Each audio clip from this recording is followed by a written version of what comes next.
O que esperar do crescimento facial espontâneo de um paciente deficiente mandibular?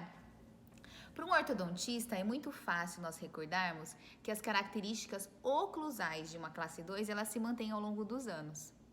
Isso porque nós temos pacientes que nos visitaram em idades precoces e nós diagnosticamos uma classe 2 dentária.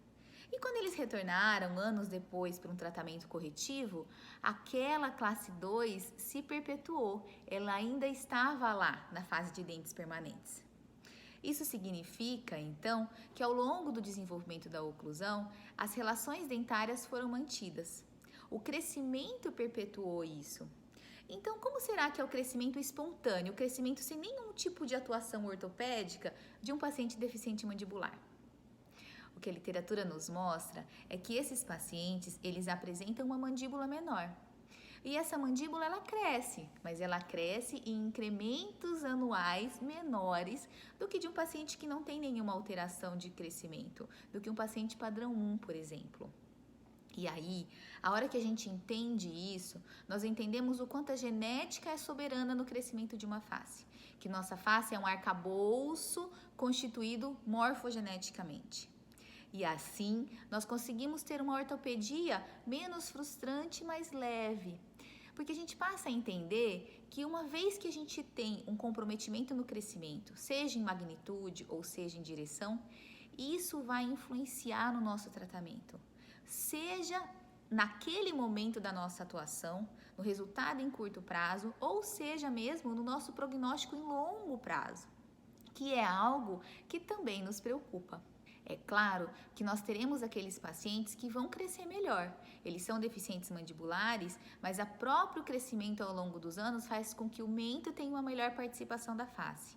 E aqueles outros que vão crescer de uma forma pior, com uma rotação horária de mandíbula e, consequentemente, com uma menor e pior resposta ao longo dos anos. E isso somente o tempo vai nos dizer. Mas a hora que a gente compreende as diferenças e o que nos espera de forma espontânea, de forma natural de uma face, a gente entende também que por mais que a gente se esforce no nosso tratamento ortopédico, muito da resposta vai ser individual daquele paciente. E provavelmente, por melhor que seja o nosso estímulo, aquela mandíbula não ficará nas mesmas dimensões de uma mandíbula de um paciente padrão 1, de um paciente que não tem nenhuma deficiência de crescimento.